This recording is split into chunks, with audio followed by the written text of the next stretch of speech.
قرآن حکیم، سیرت النبی صلی اللہ علیہ وآلہ وسلم، احادیث مبارکہ، فقہی مسائل کا بیان اور بہت کچھ انشاءاللہ تعالی جید علماء کرام کے ساتھ۔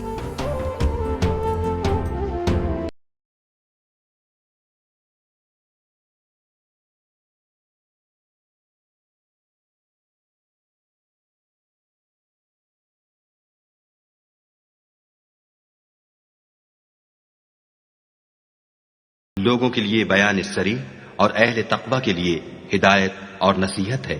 الحمدللہ رب العالمین والعاقبۃ للمتقین والصلاة والسلام علی سید الانبیاء والمرسلین۔ بسم اللہ الرحمن الرحیم۔ الحمدللہ رب العالمین الرحمن الرحیم مالک یوم الدین، ایاک نعبد و ایاک نستعین، اہدنا الصراط المستقیم صراط الذین انعمت علیہم غیر المغضوب علیہم ولا الضالین، آمین۔ حمد و ثنا کے بعد حضرات گرامی، اللہ تبارک و تعالیٰ نے لوگوں کی رشد و ہدایت کے لیے انبیاء کرام علیہم السلام کو دنیا کے اندر مبعوث فرمایا، ان کو ہادی اور مرشد بنا کر بھیجا۔ انبیاء کرام کو کتابیں عطا کی گئیں، صحائف عطا کیے گئے، رب تبارک و تعالیٰ کی طرف سے وحی کا سلسلہ ہوا، کیونکہ کوئی بھی بشر رب تبارک و تعالیٰ سے خود کسی چیز کا فیض نہیں لے سکتا ہے۔ مخلوق کے درمیان اور خالق کے درمیان جو رابط ہیں اور جو وسیلہ ہیں، ذریعہ ہیں کہ رب تبارک و تعالیٰ کے کلام کو، رب تبارک و تعالیٰ کے احکامات و ارشادات کو مخلوق خدا تک پہنچائیں، وہ انبیاء کرام رسول اعظام علیہم السلام ہیں۔ تو کتاب رب تبارک و تعالیٰ نے توریت و زبور و انجیل کو نازل فرمایا، اور پھر آخر کے اندر اللہ کا آخری پیغام، لاسٹ میسیج، فائنل میسیج جو رب تبارک و تعالیٰ نے اس امت کے آقا دو جہاں صلی اللہ تعالیٰ علیہ وسلم، ہمارے نبی آخر الزمان صلی اللہ علیہ وسلم پر نازل فرمایا، اور یہ اعلان ہو گیا کہ الیوم اکملت لکم دینکم واتممت علیکم نعمتی وردیت لکم الاسلام دینا۔ آج دین مکمل ہو گیا، آج وحی کا آنا مکمل ہو گیا، آج اللہ کی وہ نعمت مکمل ہو گئی، اور نبوت و رسالت کا باب بند ہو گیا۔ ما کان محمد ابا احد من رجالکم ولکن رسول اللہ وخاتم النبیین۔ حضور علیہ السلام خاتم النبیین بن کر، آخری نبی، آخری کتاب کو لے کر، آخری پیغام کو لے کر، اس آخری امت جسے خیر الامم قرار دیا، کنتم خیر امت اخرجت للناس، اس امت کی طرف جلوگر ہوئے۔ قرآن مجید فرقان حمید رب تبارک و تعالیٰ کی ایک نعمت ہے، کتاب لا ریب فیہ ہے، صحیفہ رحمت ہے، تبیان لکل شیء ہے، شفا ہے رب تبارک و تعالیٰ کی طرف سے، شفاء القلوب بھی ہے، اور شفاء الصدور بھی ہے، اور شفاء الابدان بھی ہے۔ جسمانی بیماری ہو، روحانی بیماری ہو، دلوں کی بیماری ہو، اگر چاہیں تو سب قرآن سے فیض لے سکتے ہیں، نور لے سکتے ہیں، اور شفا حاصل کر سکتے ہیں۔ اس لیے کہ میرے رب کا اعلان ہے کہ وَنُنَزِّلُ مِنَ الْقُرْآنِ مَا هُوَ شِفَاءٌ وَرَحْمَةٌ لِّلْمُؤْمِنِينَ، لیکن لے گا فیضان وہی کہ جو اس پر ایمان رکھتا ہوگا، ایقان رکھتا ہوگا، یقین رکھتا ہوگا۔ حضرات گرامی، آج کہ ہم ہدایت قرآنیہ کے اندر قرآن مجید فرقان حمید کی ایک نہایت ہی مبارک صورت، قرآن کا ہر حرف مبارک ہے، ہر صورت مبارک ہے، لیکن قرآن کی اس صورت کو یہ اعزاز حاصل ہے کہ قرآن مجید فرقان حمید نے فرمایا کہ نماز کے اندر جہاں سے پڑھو، تلاوت کرو، تمہاری نماز قبول ہوگی، قرات تمہاری پوری ہو جائے گی۔ فَقْرَؤُوا مَا تَيَسَّرَ مِنَ الْقُرْآنِ، لیکن یہ صورت ہر نماز کی ہر رکعت کے اندر پڑھنے کا حکم دیا گیا، بلکہ فرمایا لا صلاۃ الا بفاتحۃ الکتاب، فرمایا کہ جس نے سورہ فاتحہ کو نہیں پڑھا، فاتحۃ الکتاب کو نہیں پڑھا، اس کی نماز ہی نہیں ہوگی۔ احناف کے نزدیک سورہ فاتحہ کا پڑھنا واجب ہے، دوسرے ائمہ کرام کے نزدیک سورہ فاتحہ کا پڑھنا بعض مقام پر فرض بھی ہے، امام شافعی کے نزدیک۔ تو پتہ چلا کہ یہ صورت نہایت ہی اہم صورت ہے۔ اللہ اکبر، اللہ اکبر۔ اس کو فاتحۃ الکتاب بھی کہا جاتا ہے کہ اس سے نماز کا بھی آغاز ہوتا ہے، اور قرآن کا یہ جو موجودہ ہمارا مصحف ہے اس کا بھی آغاز اسی مبارک سورت سے ہوتا ہے۔ اس کے کئی نام ہیں، اللہ اکبر۔ اس کو سورۃ الشفا بھی کہا جاتا ہے، یہ سورت شفا دینے والی ہے۔ بخاری شریف کے اندر حضرت ابو سعید خدری رضی اللہ تعالیٰ عنہ کی روایت موجود ہے کہ ہم کہیں سفر میں جا رہے تھے اور ایک راستے کے اندر ایک مقام پر ایک دیہات سے ہم گزرنے لگے، اور دیہات والوں سے ہم نے کہا کہ ہماری مہمانی کرو، انہوں نے مہمانی نہیں کی۔ بعد میں ایک لونڈی آتی ہے اور ایک کنیز آتی ہے اور کہتی ہے کہ ہمارے سردار کو سانپ نے کاٹ لیا یا کسی موذی جانور نے کاٹ لیا، تم میں کوئی ایسا موجود ہے جو دم کرنے والا ہو؟ ایک صحابی رسول گئے، انہوں نے جا کر دم کیا، جیسے ہی دم کیا وہ ان کا سردار بالکل ٹھیک ہو گیا، اور پھر جو ہے وہ 30 بکریوں کا ریوڑ دم کے بدلے میں ان کو عطا کیا گیا۔ بعد میں وہ جب صحابہ کرام کے پاس پہنچے تو کہا کہ تم نے کیا دم کیا ہے، کیا پڑا ہے؟ کہ وہ سردار جس کا جسم بالکل اکڑا ہوا تھا وہ بالکل صحیح سالم ہو گیا۔ کہا میں نے کچھ نہیں پڑھا ہے، میں نے سورہ فاتحہ پڑھی، سورۃ الشفا پڑھی، ام القرآن کو پڑھا، ام الکتاب کو پڑھا، تو رب تبارک و تعالیٰ نے اس کو صحت و شفا عطا فرما دیا۔ بعد میں وہ بکریاں لے کر آئے تو کہا کہ تقسیم کریں، تو کہا نہیں، پہلے آقا دو جہاں صلی اللہ علیہ وسلم سے پوچھیں گے۔ حضور نے فرمایا کہ بالکل جائز ہے، تم خود بھی لو اور میرا بھی اس پہ سے حصہ نکالو۔ تو یہ مبارک سورۃ الشفا بھی ہے، یہ سورۃ الدعا بھی ہے۔ اس کے اندر بندہ اللہ کی بارگاہ کے اندر جہاں اپنی بندگی کا اور اپنے عبد ہونے کا اور اس کے معبود ہونے کا اعلان کرتا ہے، اس کے مستعان ہونے کا اعلان کرتا ہے کہ خدایا تو ہی میرا معبود ہے، تو ہی میرا مستعان ہے، میں تیری ہی عبادت کرتا ہوں، تیرے سوا کسی کی عبادت، تجھی سے ہی مدد چاہتا ہوں، اے خدایا تو کرم فرما دے، اہدنا الصراط المستقیم، مجھے صراط مستقیم پر چلا، مجھے صراط مستقیم پر گامزن فرما دے۔ تو یہ سورۃ الدعا بھی ہے، اور وہ راستہ کہ جو تیرے انعام یافتہ بندوں کا راستہ ہے، اور مغضوب اور جو ضال کے راستے ہیں خدایا ان سے محفوظ فرمانا۔ تو سورۃ الشفا بھی ہے، فاتحۃ الکتاب بھی ہے، سورۃ الدعا بھی ہے، اور یہ جو ہے یہ مبارک سورت، اس کو سبع مثانی بھی کہا جاتا ہے، اور اس کو رب تبارک و تعالیٰ نے کئی مقامات اور کئی چیزیں، برکتیں اور رحمتیں اس مبارک سورت کو عطا فرمائیں، اور کئی اس کے اسماء گرامی ہیں۔ سورہ واقعہ ہے، سورہ شافیہ ہے، اور فاتحۃ الکتاب ہے رب تبارک و تعالیٰ نے، اور سورۃ الحمد ہے، ام الکتاب ہے، اور ہر اعتبار سے رب تبارک و تعالیٰ نے اس مبارک سورت کو برکتوں اور رحمتوں سے بھرا ہوا ہے۔ اور حضرات گرامی، اللہ کے نبی صلی اللہ علیہ وسلم، بخاری شریف کی حدیث پاک ہے کہ حضور علیہ السلام نے اس کو اعظم سورۃ من القرآن بھی قرار دیا، کہ قرآن کی سب سے زیادہ عظمت والی سورت۔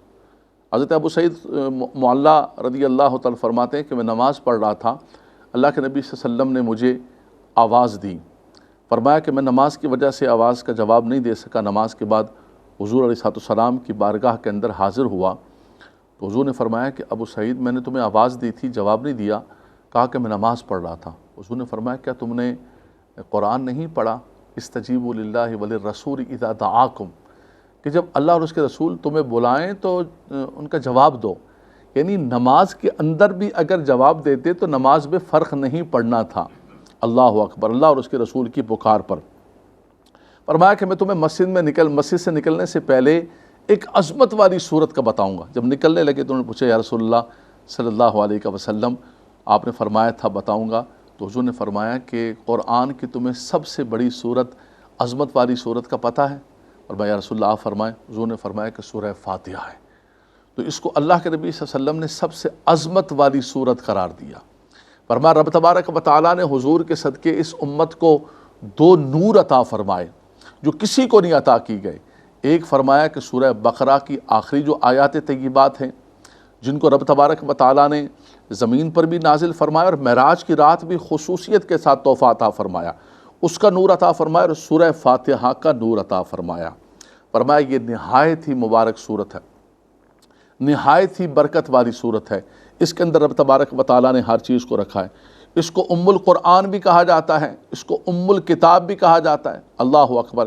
اس کے اندر قرآن کے جو سارے مضامین ہیں، اللہ کی حمد ہے، رب تبارک و تعالیٰ کی ربوبیت ہے، روز جزا کا ہونا ہے، اس کے بعد رب تبارک و تعالیٰ کو معبود و مستعان ماننا ہے، اللہ کی بارگاہ کے اندر التجا ہے، اور نبوت کا ذکر ہے، اور ہر قسم کے گمراہی سے بچنے کے رب تعالیٰ کی بارگاہ کے اندر التجا ہے۔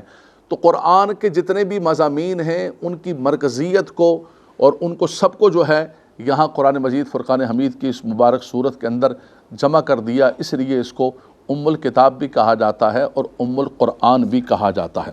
اس پر جتنی گفتگو کی جائے، اس کے اسماء پر جتنی بات کی جائے تو وہ کم ہے۔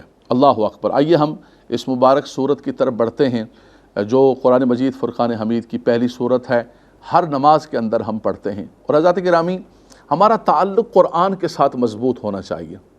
ہم ہر نماز میں سورہ فاتحہ پڑھ رہے ہیں، کتنے سال بیت جاتے ہیں، کوئی 25 سال سے نماز پڑھ رہا ہے، کوئی 50 سال سے نماز پڑھ رہا ہے، کوئی 60 سال سے نماز پڑھ رہا ہے، لیکن ایسا بھی ہوتا ہے کہ جو ہم سورت مبارک پڑھ رہے ہیں، ہم چونکہ عجمی ہیں، ہماری زبان عربی نہیں ہے، کوئی مسئلہ نہیں ہے، لوگ اپنے بچوں کو مختلف ایکسنٹ کی زبان سکھاتے ہیں کہ میرا بچہ برٹش ایکسنٹ میں، امریکن ایکسنٹ کے اندر جو ہے وہ انگلش بول رہا ہے، لیکن کبھی ہم نے اپنے بچوں کو قرآن کے ایکسنٹ کے اندر پراپر جو ہے قرآن پڑھنے کا اور قرآن کو سمجھنے کا ہم نے سلیقہ اور تربیت دی ہے، اور خود ہم نے سمجھنے کی کوشش کی ہے۔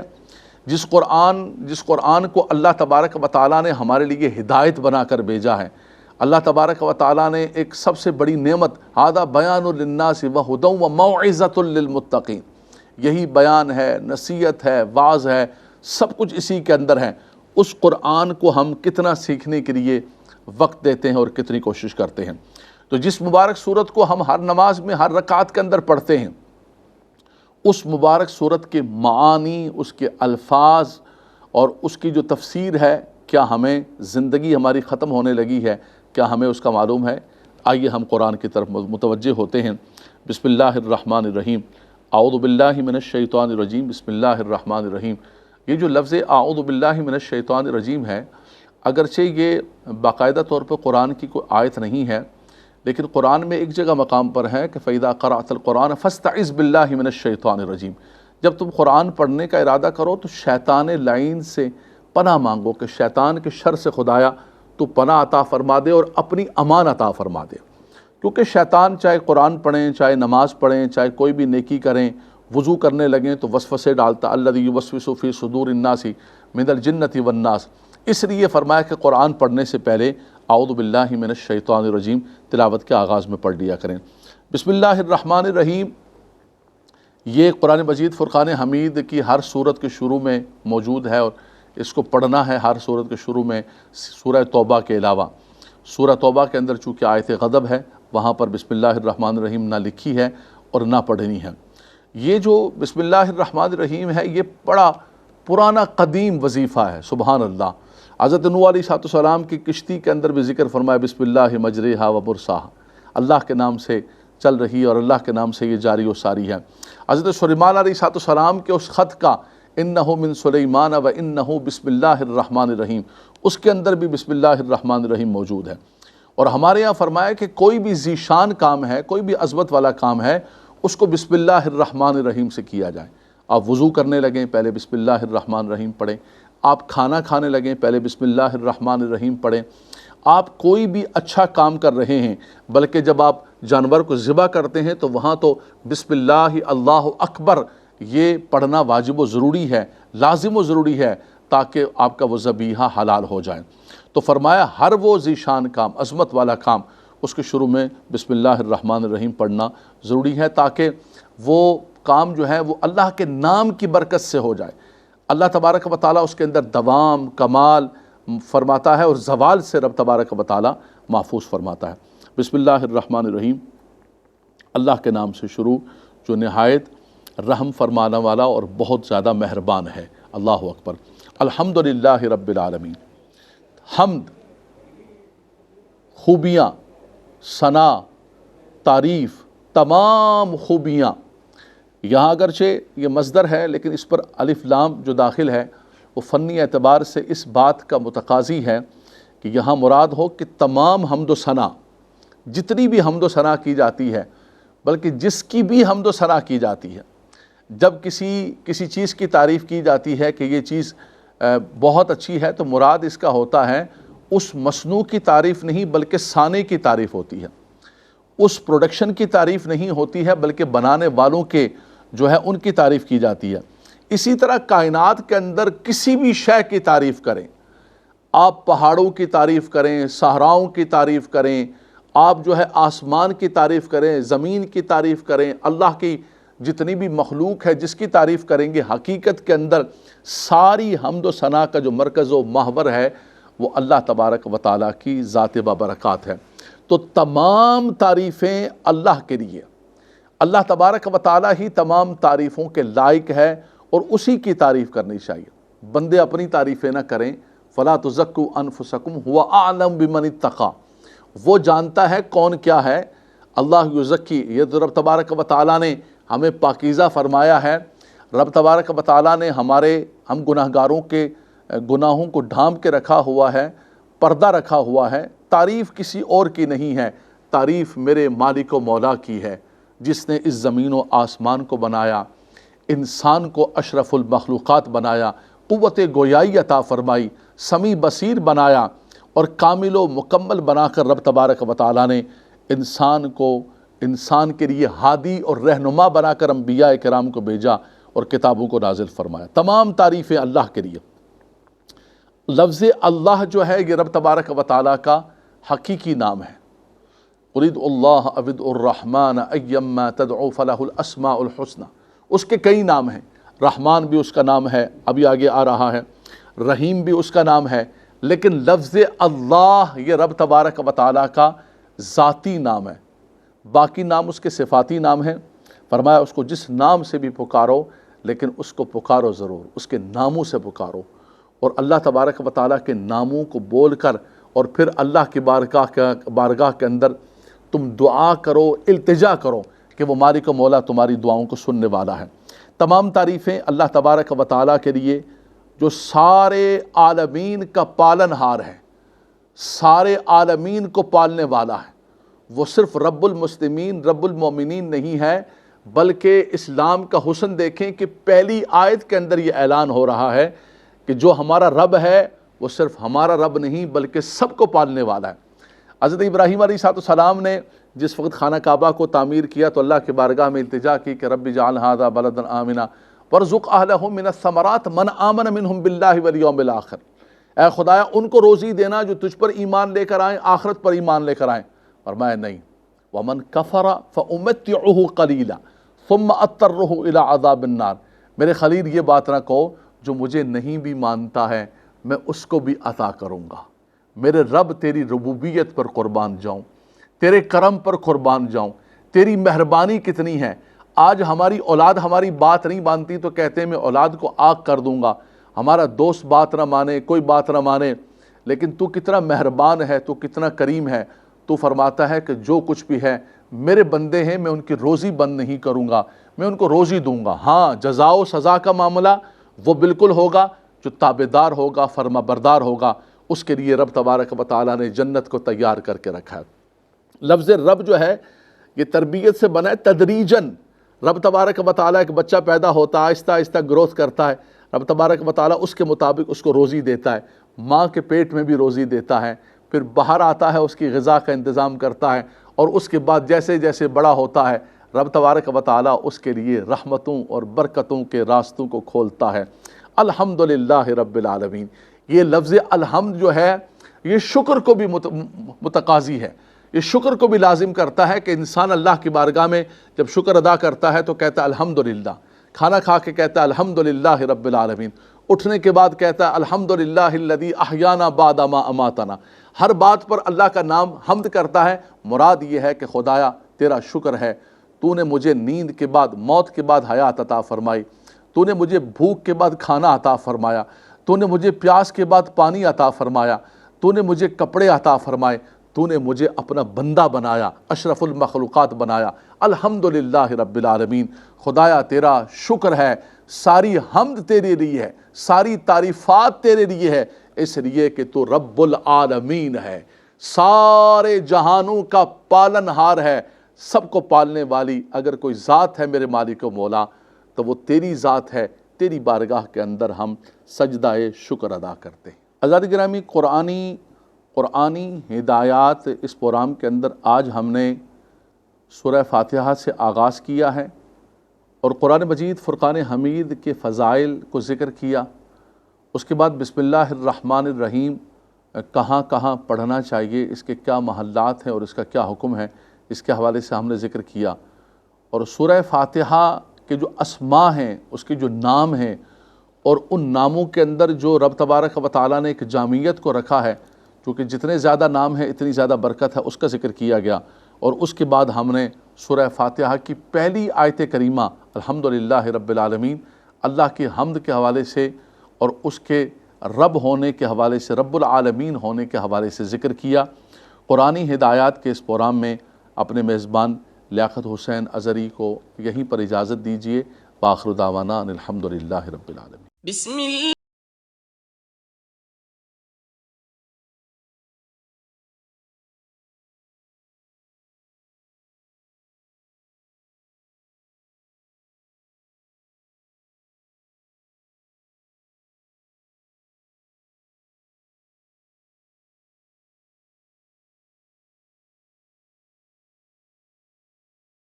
لوگوں کے لیے بیان سری اور اہل تقوی کے لیے ہدایت اور نصیحت ہے۔